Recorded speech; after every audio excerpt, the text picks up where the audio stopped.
Tiene el uso de la palabra el senador Eduardo Espeta. Presidente, estamos hablando de frente a la ciudadanía y creo que en este momento muchas personas están siguiendo absolutamente todo este debate sobre los hechos. Y es muy importante, ¿por qué? Porque hay mucha confusión generada por la prensa cartista, que tiene un equipo de comunicaciones especialistas para distorsionar la verdad, para realizar un enfoque diferente de los acontecimientos. Y todo ese plan parte de este equipo de Cartes, que en muchos casos, muchos de los periodistas de esa línea se han convertido en sicarios mediáticos, teniendo en cuenta que matan la verdad e imponen la mentira y la distorsión. Entonces la gente escucha y nos preguntan qué es lo que está pasando y que quieren una respuesta. Entonces vale la pena todo lo que estamos volviendo a reiterar, los hechos, las circunstancias, por más que parezcan repetitivas. Lo que acaba de decir el colega senador que me precedió sobre la mesa de diálogo, donde está representado nada menos que la Iglesia Católica. Algunos me llaman y otros envían mensajes diciendo: queremos que nos expliquen por qué van a abandonar la mesa, con eso va a ser la causa de justificación para ellos, para acusarle a ustedes de que no son dialoguistas, que no son abiertos al diálogo. Y en ese sentido, contarle a la ciudadanía lo que pasaba ayer. El presidente básicamente lo que es interpelado por un grupo de los que componían la mesa o componen la mesa, preguntándole por qué no dio trámite al pedido en forma inmediata de una sesión extraordinaria, por qué en otras oportunidades lo hizo.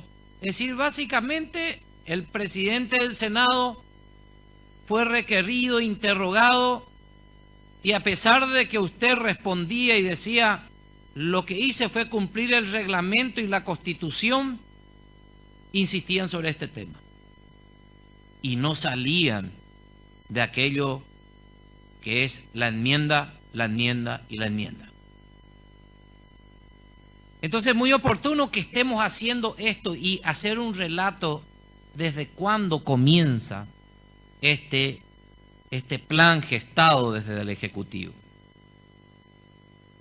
El lunes, como a las 19:45 horas, todavía yo me encontraba en el Congreso y ya fui testigo de el cierre de las puertas del Congreso, que nunca se dio, con policías rodeando el edificio del Congreso en una situación muy extraña, porque no había manifestaciones pendientes, sin autorización suya, presidente.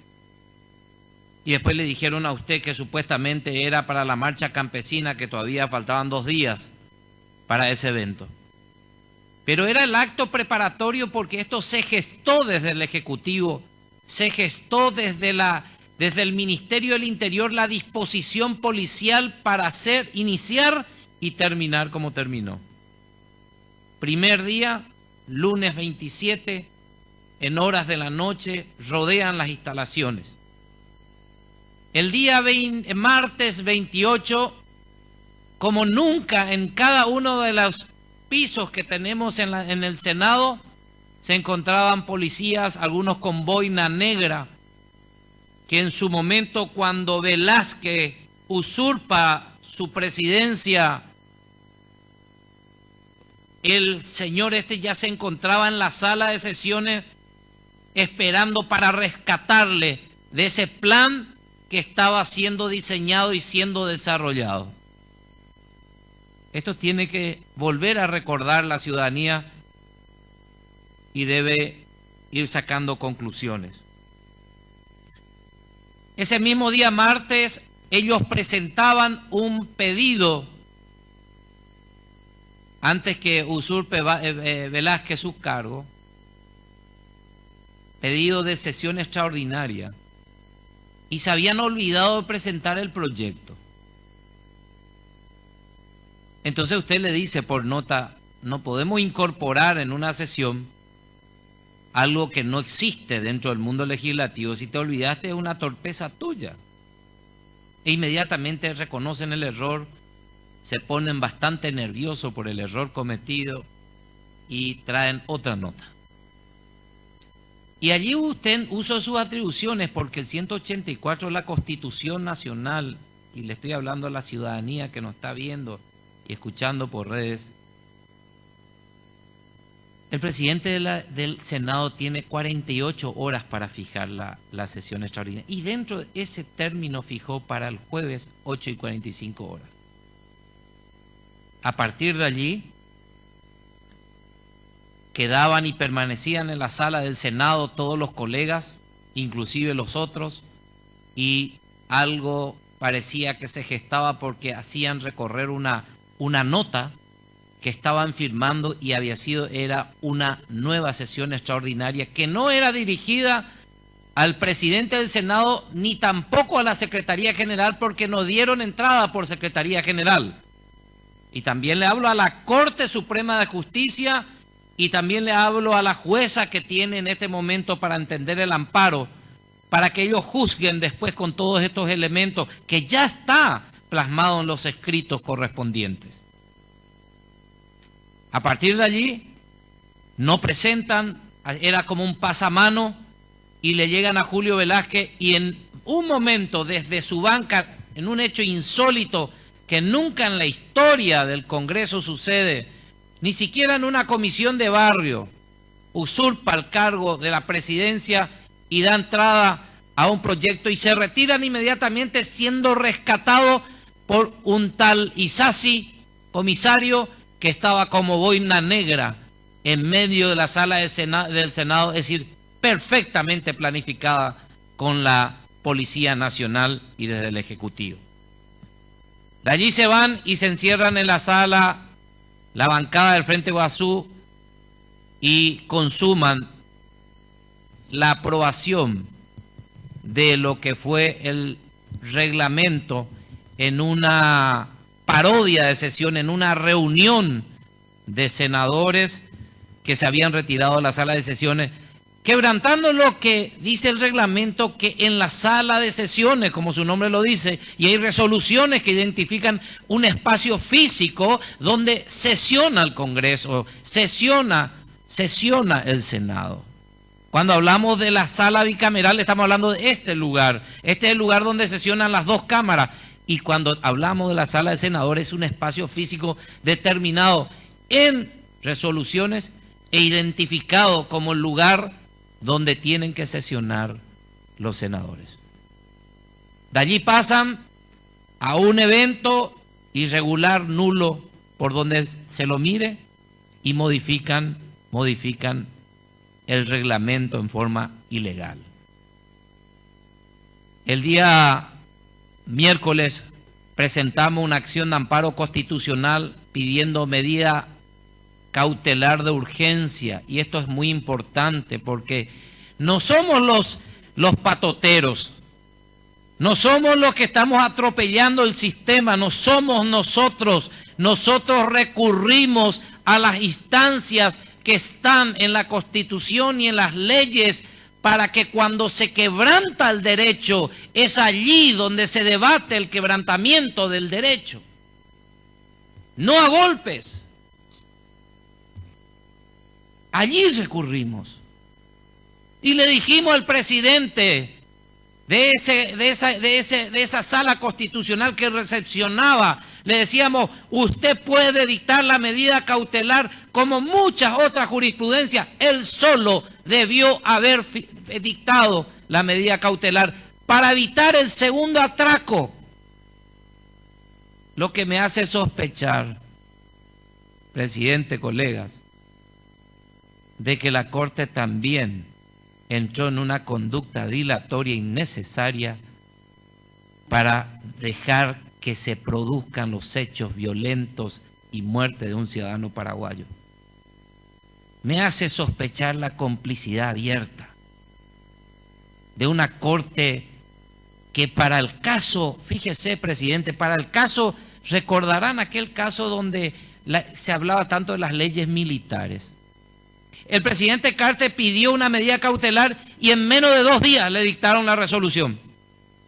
Inmediatamente, demostrando la Corte que tiene capacidad como para evacuar medidas de urgencia. Y si no tienen, se tienen que ir, si no tienen capacidad de resolver una medida de urgencia. Pero son selectivos. Están complicados con todos estos hechos.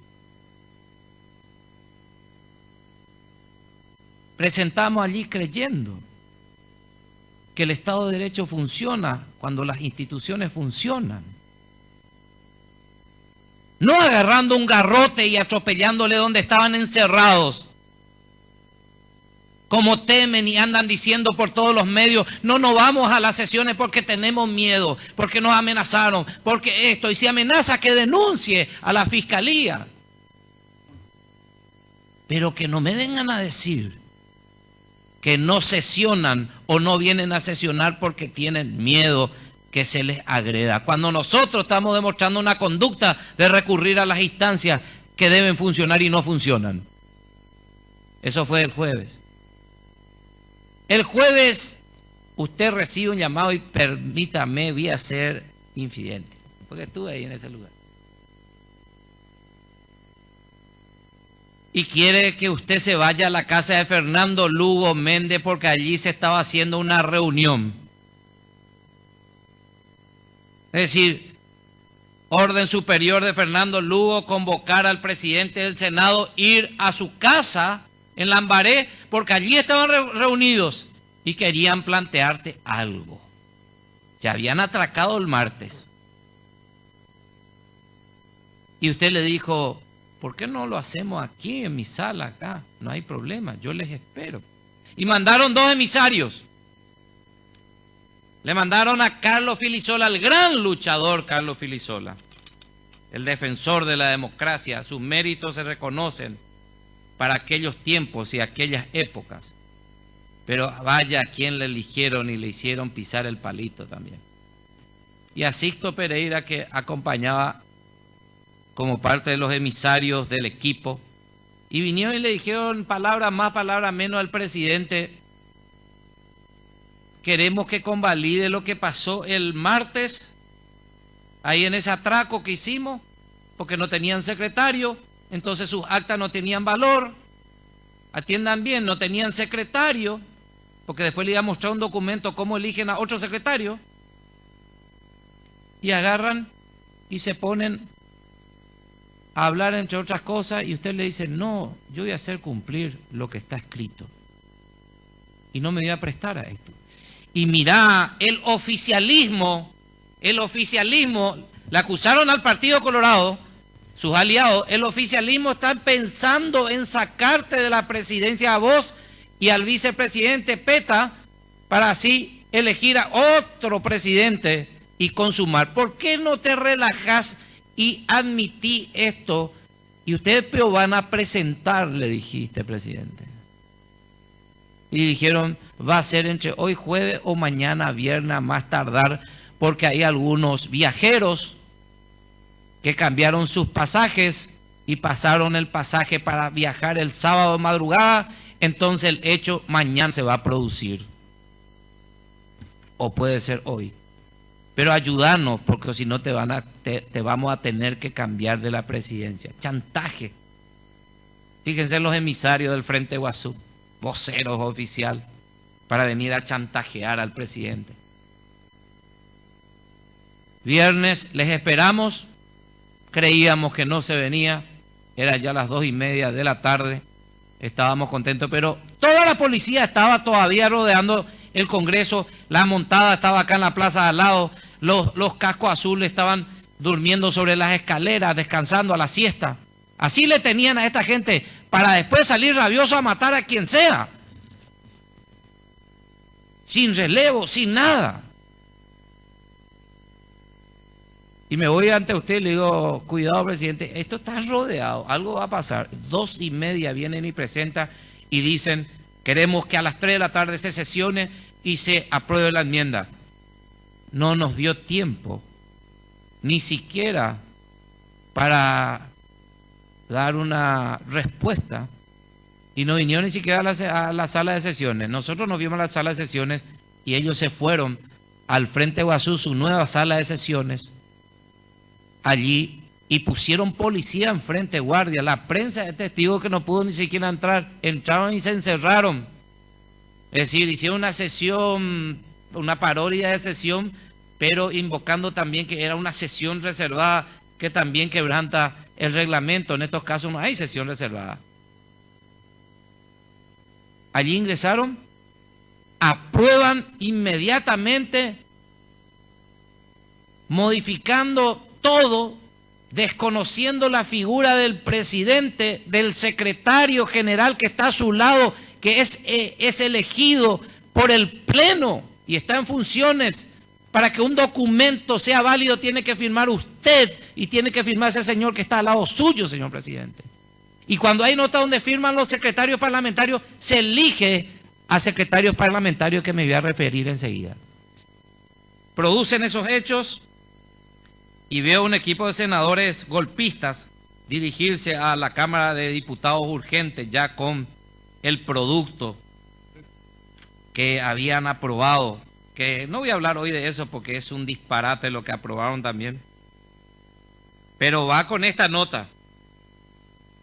Va y dice, señor Hugo Adalberto Velázquez Moreno, y ahora le hablo al presidente de la Cámara de Diputados. Le informan lo sucedido, el hecho el 31 de marzo, y dicen, hago propicia la ocasión para saludar a vuestra honorabilidad muy atentamente, Juan Darío Monge, secretario. Senador Monge, secretario. ¿Cuándo le elegimos a Monge, secretario? Julio César Velázquez por lo menos se ubicó y no puso presidente, pone vicepresidente segundo. Con esto demuestra de que él no estaba en ejercicio de sus funciones violando el artículo 37 del reglamento. Acá está. Le hablo a los que tienen que juzgar, a la jueza del amparo y a los ministros de corte, y también a Hugo Velázquez, que tiene que tener un criterio para la admisibilidad de un documento que nace nulo y como consecuencia también sigue siendo nulo. Acá está. ¿Firma quién? Juan Darío Monjes. Yo le voy a mostrar el acta que todos aprobamos en una sesión donde se eligió la mesa directiva el 15 de junio del año 2016. Y dice, elección de secretarios parlamentarios conforme a resolución 4/89. Acto seguido se procede a la elección de 3 secretarios parlamentarios, ocasión que los señores Carlos Amarilla propone los nombres de los señores senadores. Emilia Alfaro de Franco, Desiree Masi y Óscar Salomón.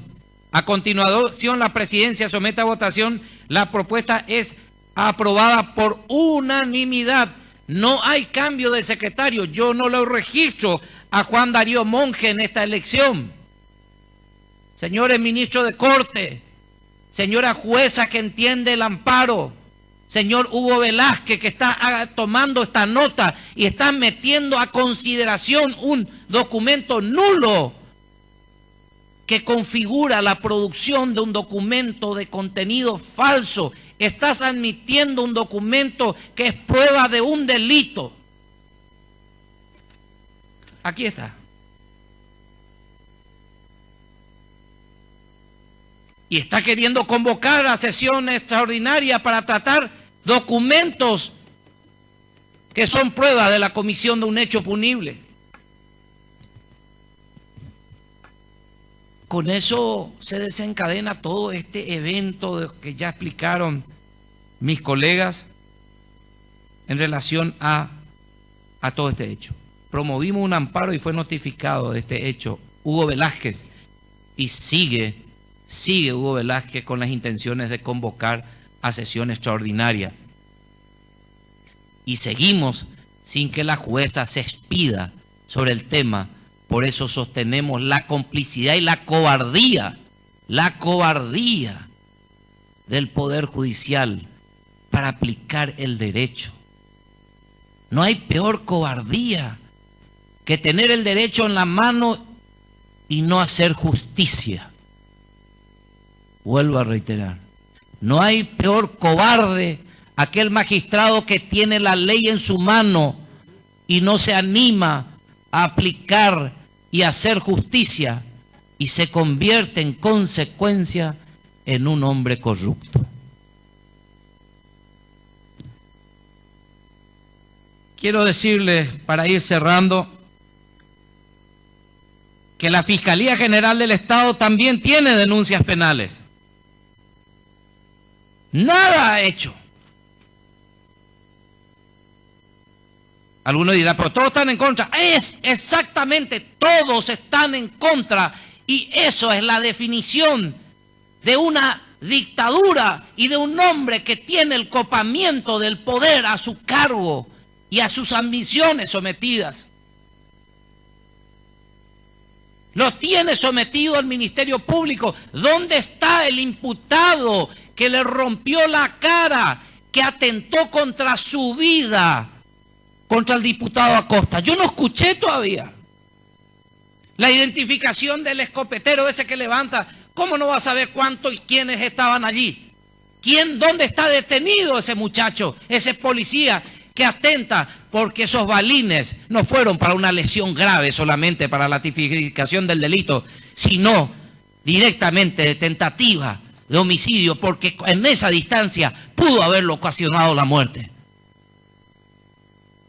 Pero no está identificado. En absoluto está identificado. Yo le pregunto al ministro, al presidente de la Corte Suprema de Justicia, voy a dar un ejemplo tonto.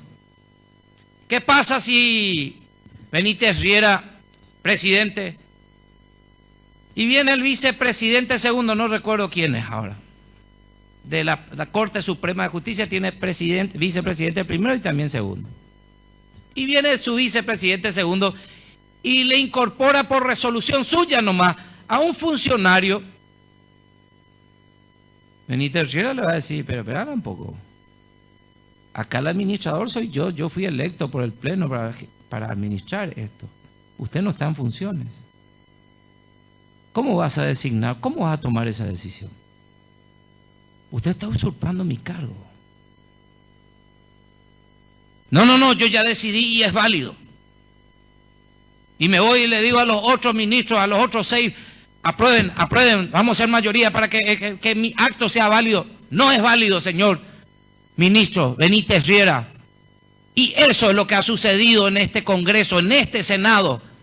¿Por qué tardan tanto para resolver? Porque tienen miedo de resolver en contra de nuestras pretensiones. Porque le va a pesar, es muy pesada la decisión que van a tomar y están buscando defectos de forma para rechazar la acción. Porque si estudian el fondo de la cuestión, no existe un solo estudiante de derecho que va a terminar juzgando en contra de nuestras pretensiones. No sean cobardes. Blanquéense en este tiempo donde queremos ver una Corte Suprema de Justicia que tuvo el coraje en el Brasil para juzgar a sus autoridades políticas. Como jueces que están demostrando coraje en la Argentina para juzgar a sus exmandatarios. ¿Dónde está el coraje de los jueces y de los ministros de Corte para aplicar el derecho? Reclamamos desde este lugar, ministros de Corte, anímense.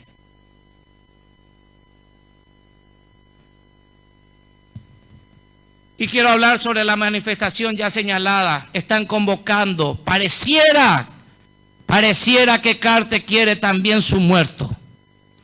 Yo quiero decirle que ya tiene uno, que cuando ordenó y atropelló y mató en la sede de un partido a un joven. Pero pareciera que quiere justificar la confrontación de paraguayos aquí enfrente en la plaza, poniéndole en el mismo lugar a dos sectores que pueden traer confrontaciones innecesarias. Deponga su actitud Mañana en la mesa de diálogo le pedimos al obispo de la Iglesia Católica que le convenza al presidente a deponer esa actitud de confrontación, que se manifiesten, pero que lo lleven a otro lado. Pero que por favor no enfrente a paraguayos en estas condiciones.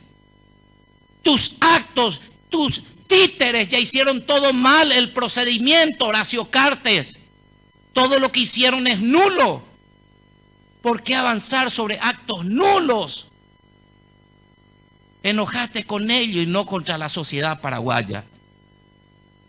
Están relajando los controles de la caminera y de la Dinatran para que vengan como quieran.